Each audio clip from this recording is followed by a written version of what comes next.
नमस्कार दोस्तों, मैं दीपक कुमार स्वागत करता हूं आपका unique study circle bye Deepak Kumar channel पे। दोस्तों, अगर आप इस चैनल पर नए हैं तो चैनल को सब्सक्राइब जरूर करें, साथ ही बेल आइकन प्रेस करना बिल्कुल ना भूलें, जिससे कि आने वाली सभी वीडियो की नोटिफिकेशन एकदम समय पे आपको मिलते रहे।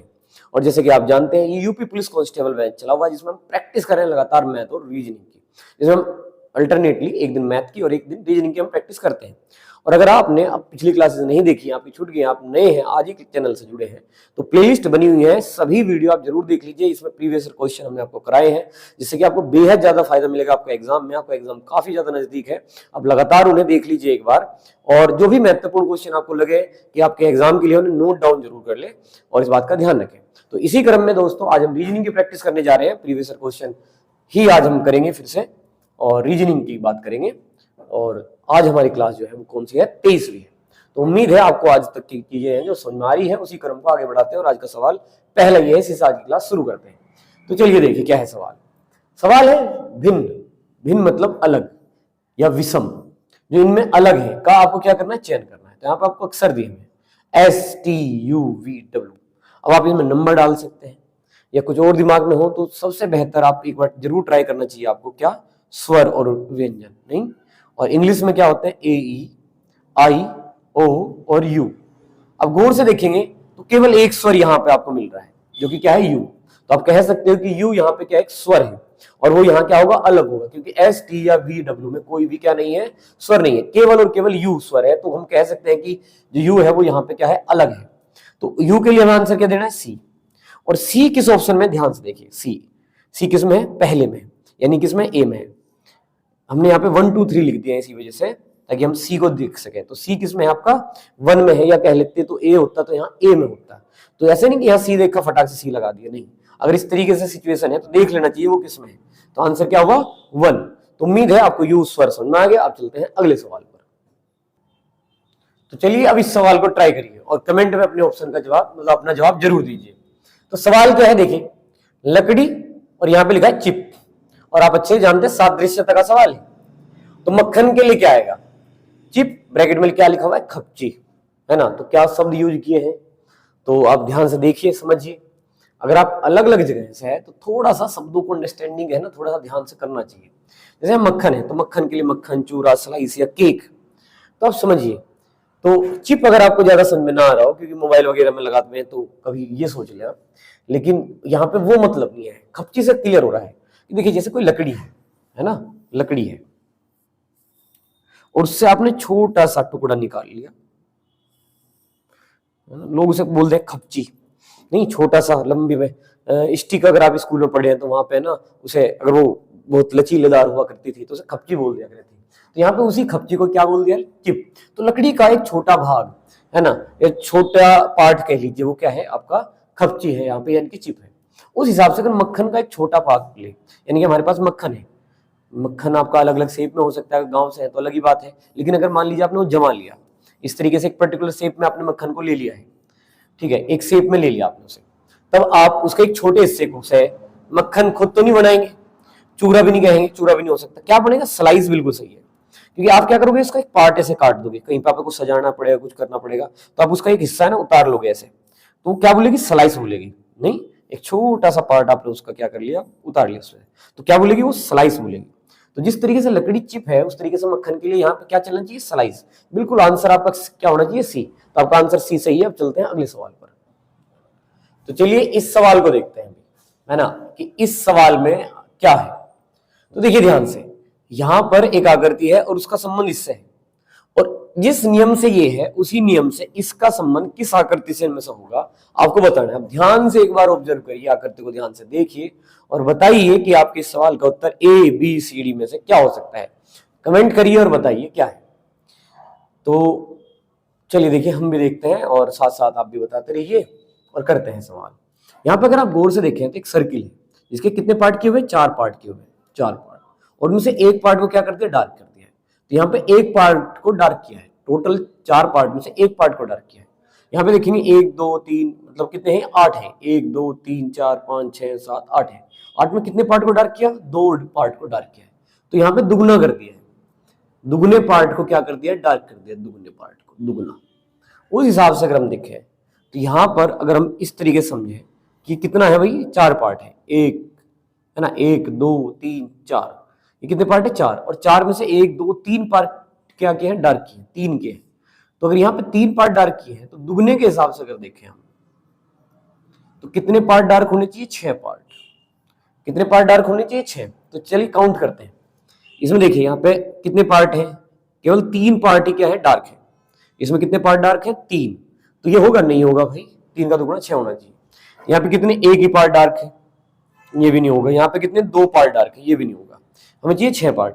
अगर इसे ध्यान से देखेंगे है ना, तो क्या होगा समझते हैं। चलिए, तो ऐसे समझेंगे, इसका एक आकृति खुद बनाएंगे तब समझ में आएगी चीजें।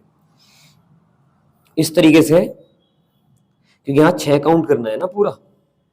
देखिए, वैसे तो हमें समझ में आना चाहिए कि 8 पार्ट थे यहाँ पे, 8 पार्ट जो है वो यहाँ है, यहाँ पे। तो देखिए, चलो करके देखते हैं। वैसे यहाँ समझ में आ रहा होगा आपको कि 8 पार्ट है, 1 2 3 4 5 6, है ना। देखते हैं, चलो।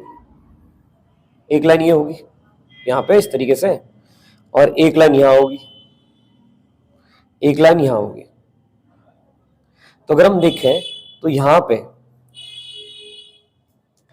कितने पार्ट डार्क हुए, 3, और यहाँ पे कितना, 1, ये 4 हो रहे हैं।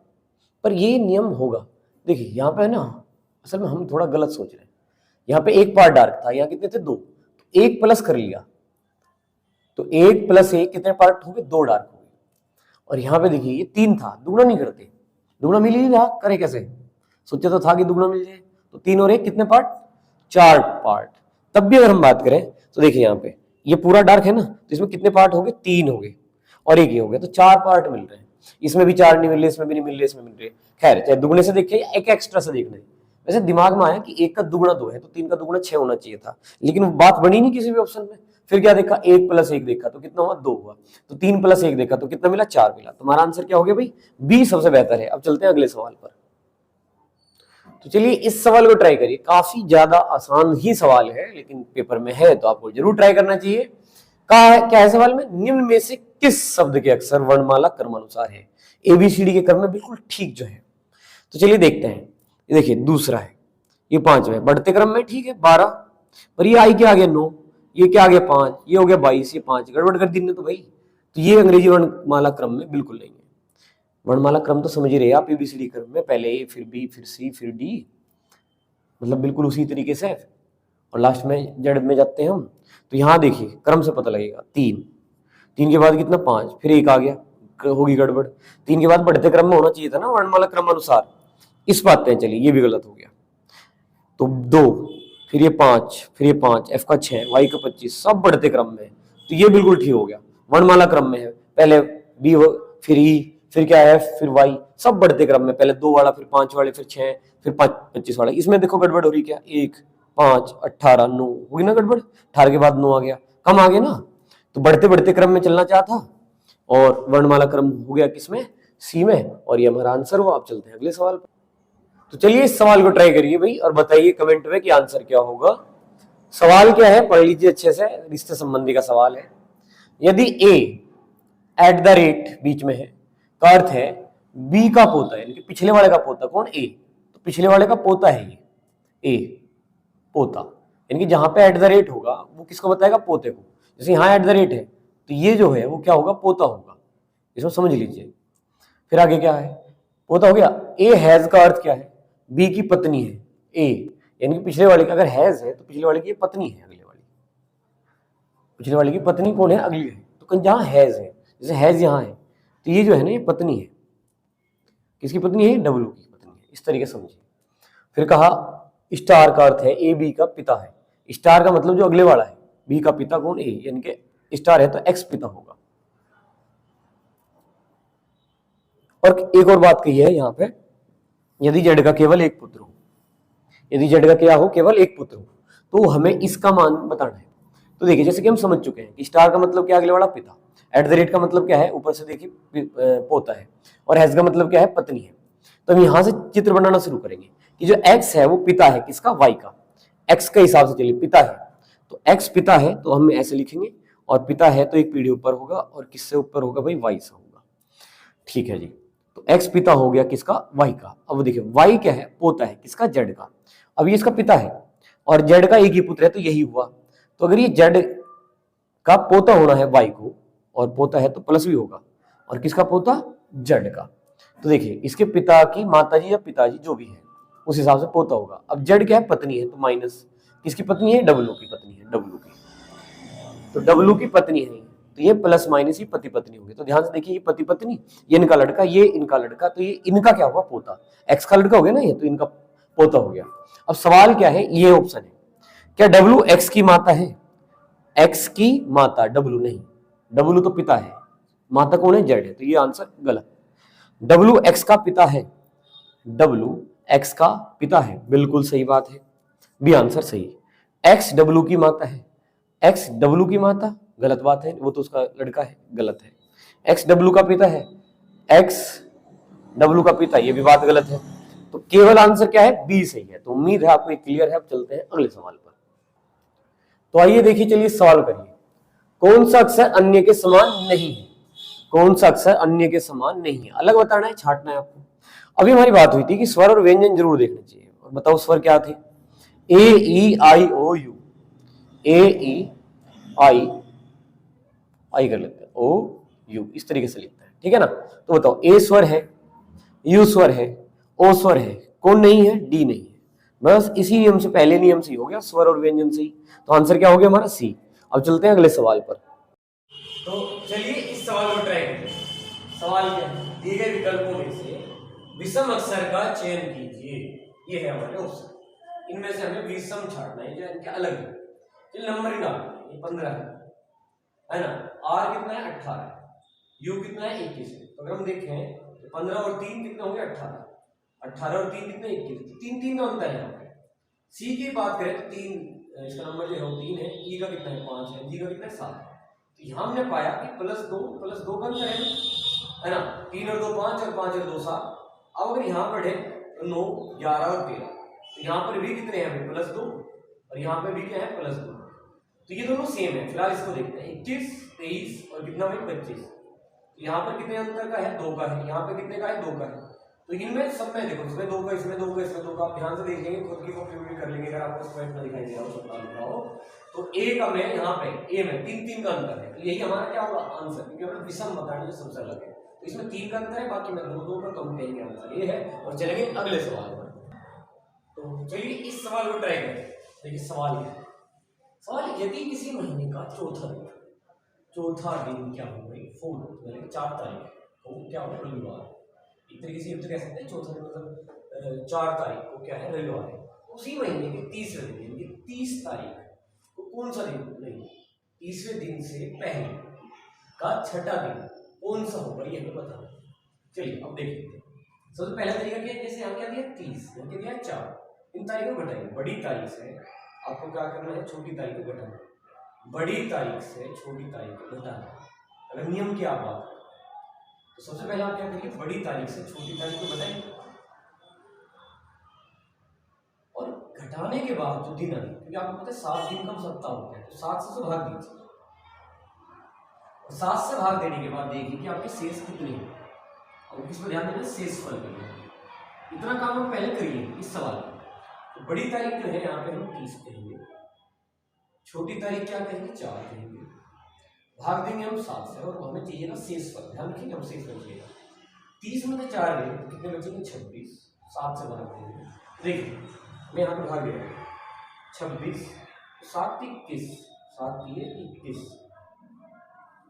तो कितने बच रहा है, ध्यान दीजिएगा, यहाँ पे बच रहे हैं 5, ठीक है, क्या बच रहे हैं यहाँ पे 5। शेष फल जो है वो है 5, 7 से 21 के बाद जो शेष फल है वो कितना, 5। तो भागफल से काम नहीं है, इससे काम है शेष फल से। तो उम्मीद है आपको भागफल और शेष फल में आप गलती नहीं करने वाले, आप शेष फल का ही ध्यान रखेंगे। तो 5 दिन है, 5 दिन आगे जाना है, इससे हमें रविवार से अगर 5 दिन जाए तो देखिए, रविवार से अगर 5 दिन आप आगे जाएंगे तो आपको रविवार नहीं काउंट करना, ध्यान रखिएगा। तो सोमवार हो गया है ना, पहला दिन, मंगल दूसरा, बुध बृहस्पति शुक्र, देखिए 1 2 3 4 5, 5 दिन क्या है, शुक्रवार। रविवार को छोड़िए, इसी के लिए 1 2 3 4 5, तो शुक्रवार बैठ गया, तो क्या शुक्रवार आंसर है? नहीं, बिल्कुल नहीं, क्योंकि यहाँ पे पहले का छठा दिन आपको बताना है। कौन सा दिन बताना है आपको? छठवां दिन। अब देखिए क्या तरीका है, या तो आप शुक्रवार से वापस आइए पीछे की तरफ छठे दिन, इसे मत गिनिए 1 2 3 4 5 है ना, और पीछे आइए छठे पे कितना? शनिवार। तो इस तरीके से आंसर क्या दीजिए? छठ शनिवार। या फिर हमेशा ध्यान रखें, अगर आपको 6 दिन पीछे आने हैं तो अब तक 7 दिन का होता है, 7 में से 6 घटा लीजिए, तो आप एक दिन आगे बढ़ सकते हो। तो शुक्रवार से एक दिन आगे बढ़ सकते थे आप, तो आंसर क्या आ जाता है आपका? तब भी शुक्रवार के बाद शनिवार। तो या तो देखिए इससे गिन लीजिए इस तरीके से 6 दिन शनिवार आ जाएगा, या अगले दिन चले जाइए तो क्या हो गया? शनिवार। तो इस तरीके से आंसर क्या देंगे? शनिवार। एक बार और रिपीट करेंगे, तो बड़ी तारीख से छोटी तारीख आप माइनस कर देंगे। 30 में से 4, 26 में 7 से भाग दे दिया तो 7 से 21, शेष पर कितना बचा? 5।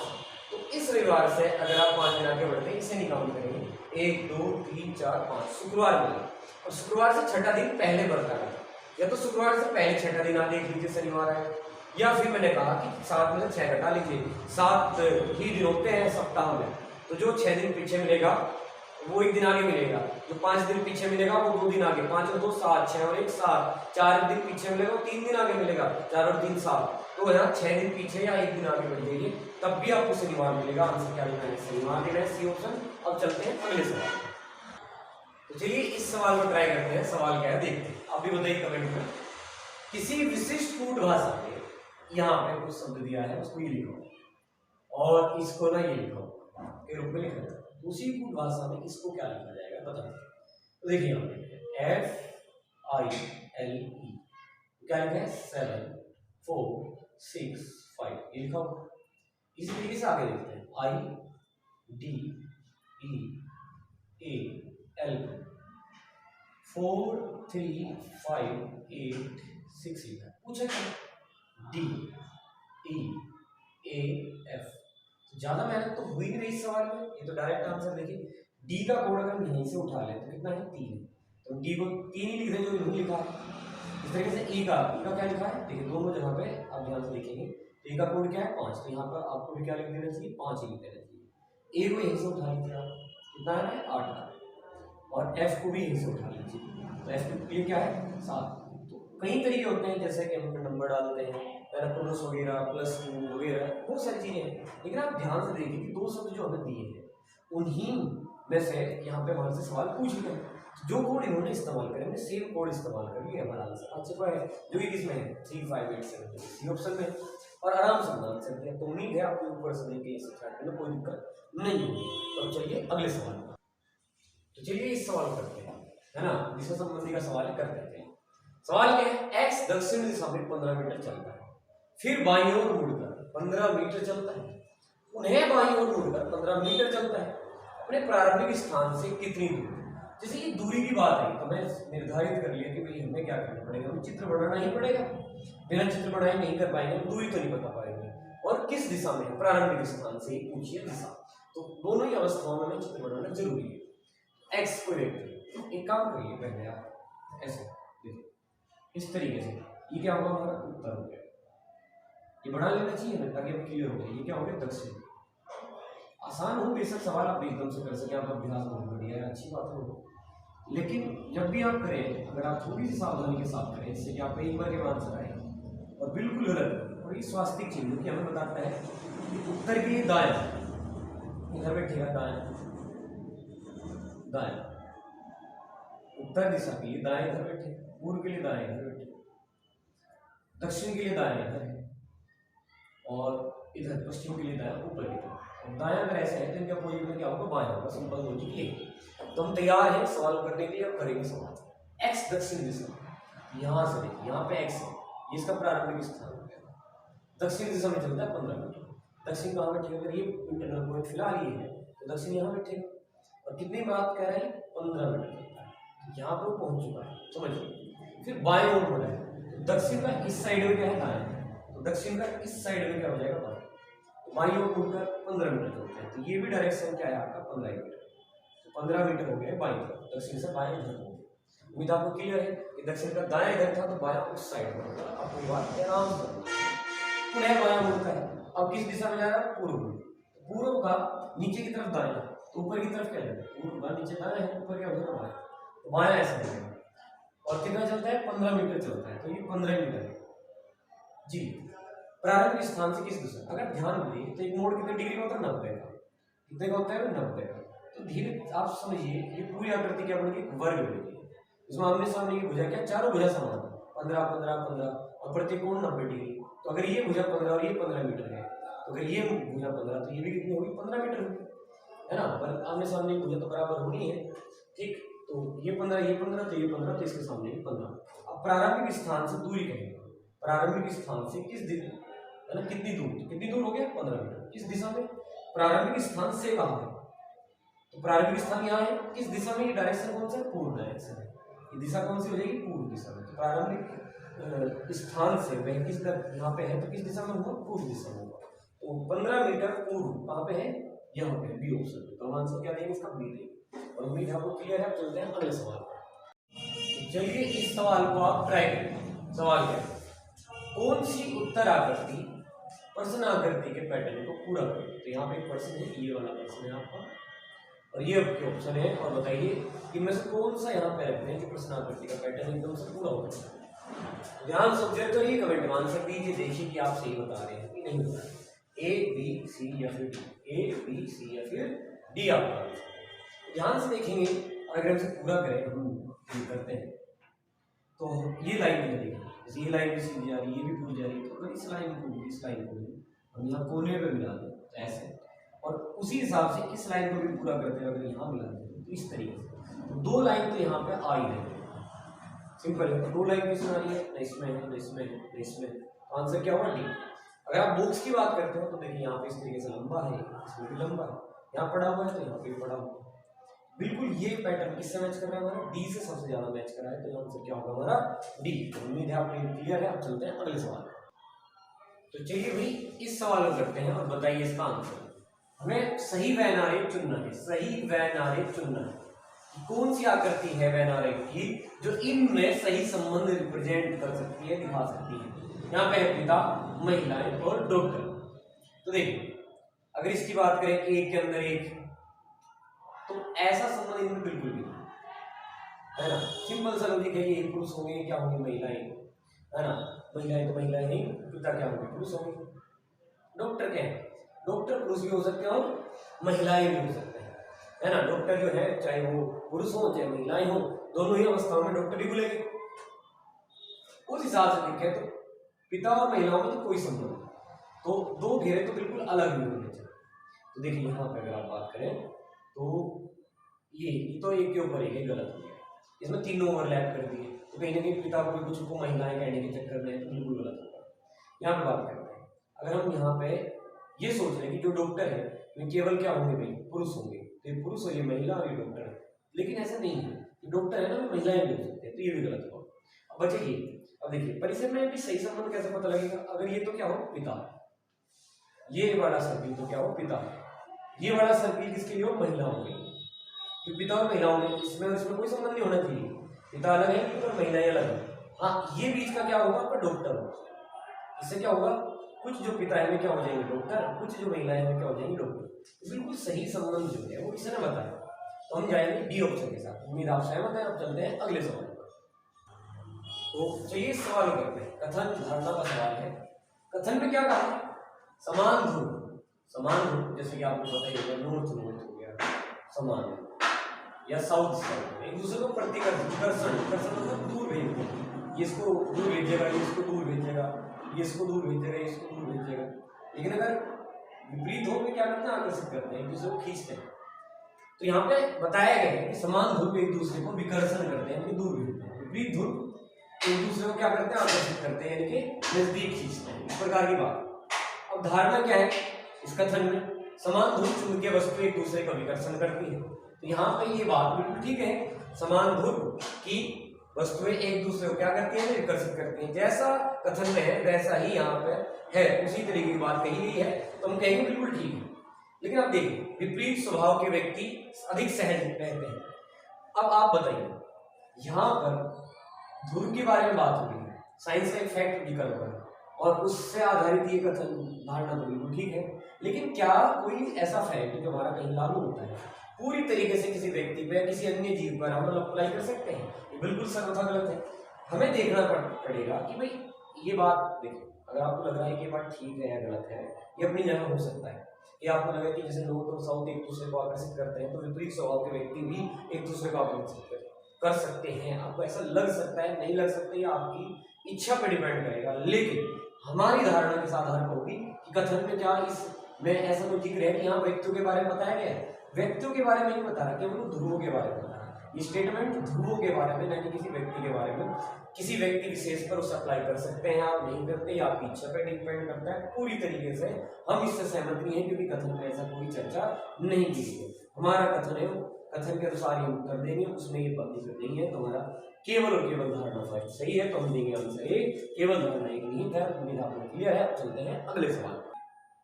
तो चलिए भाई, इस सवाल को करिए आप, है ना, तो ध्यान से करिएगा, श्रृंखला पूरी करिए। यहाँ पे एक पद है, अगला पद, दूसरा, तीसरा, चौथा और अगले में आपको बताना, ये बताना। तो इसको देखिए, फिर इसको देखिए, इसको देखिए और इसको ध्यान से देखिए।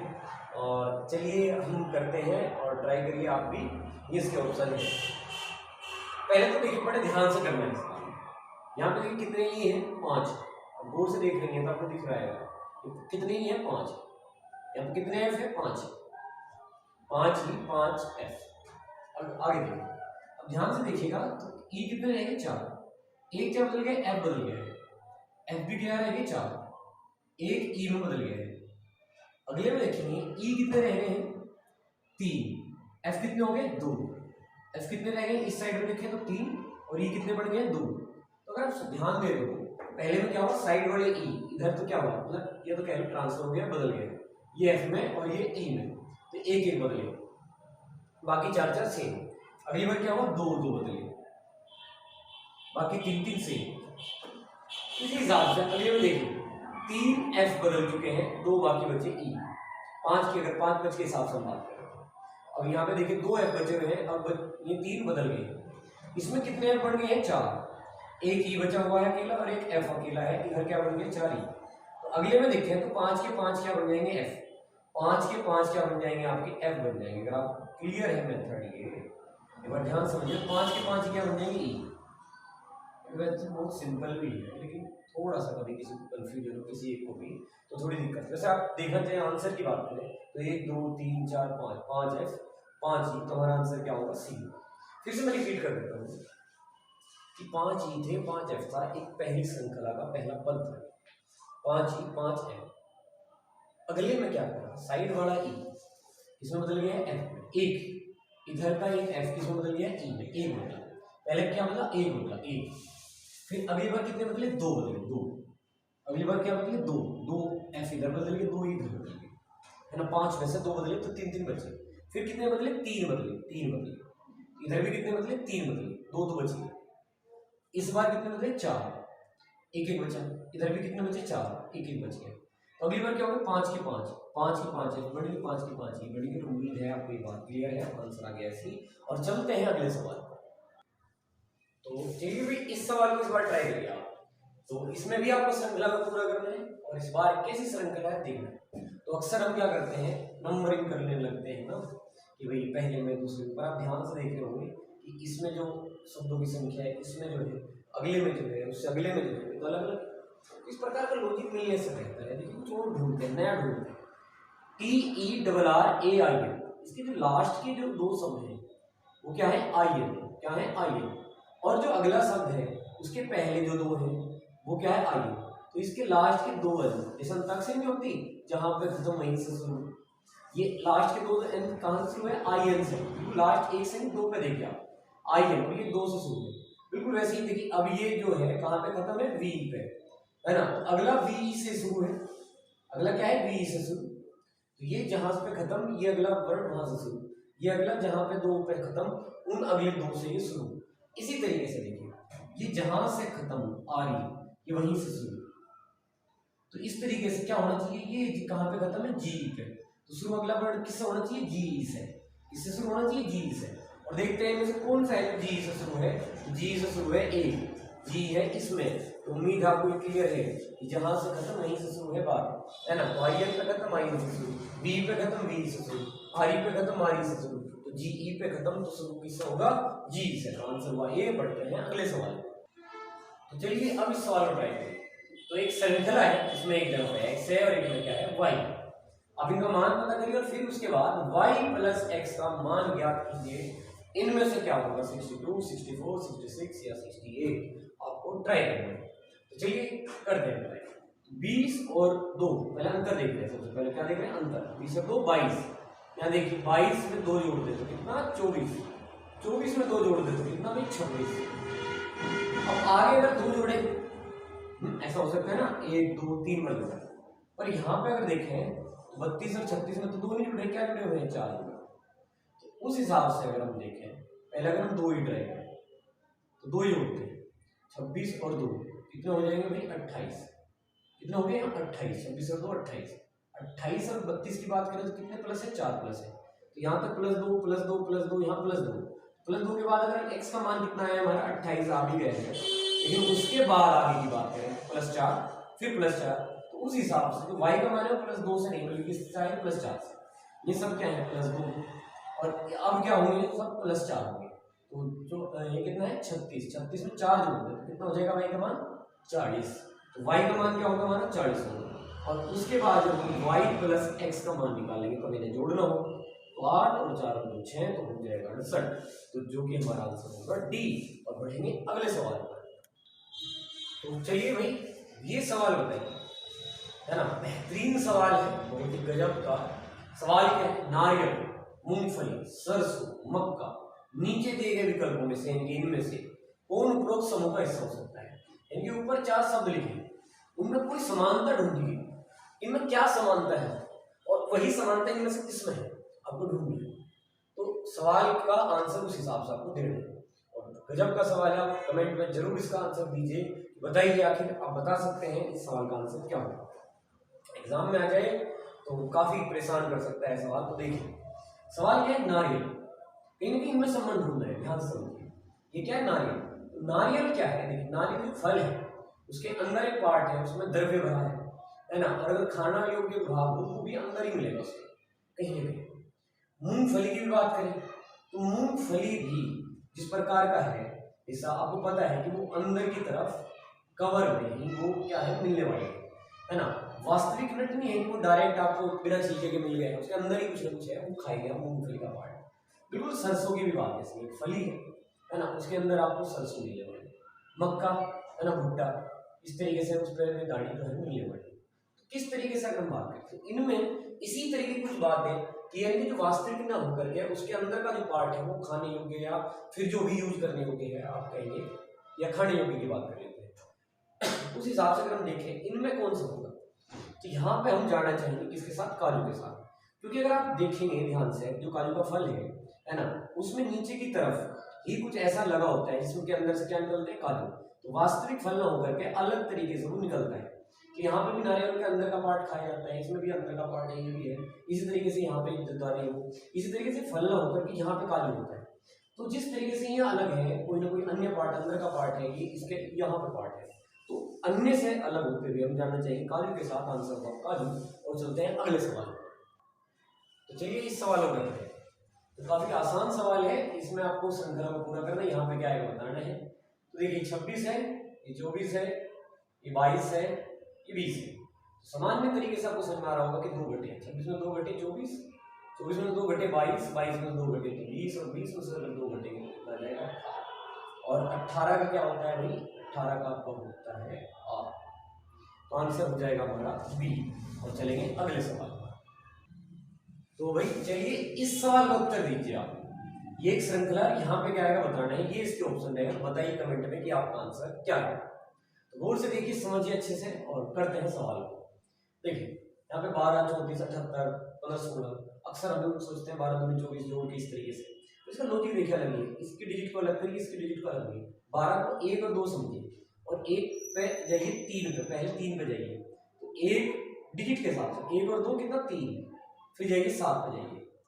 तो 1 और 2 3, 3 और 4 कितना भाई 7, फिर आगे चलिए है ना, 2 4, और यहाँ पे देखिए 15 पे जाना है आपको, 15 तो कितना होगा 8, 8 के साथ 15 होते हैं। 1 और 2 3, 3 और 4 7, 7 और 8 15। तो उस हिसाब से आपको जाना है।